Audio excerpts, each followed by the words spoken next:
Всем добрый день. Доточил вот такой вот камин. Кирпич. Старый оскол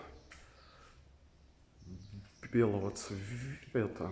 На плетенку использовался кирово-чепецкий кирпич, цвет шоколад.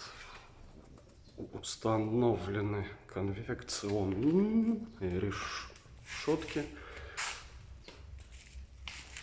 и дверка.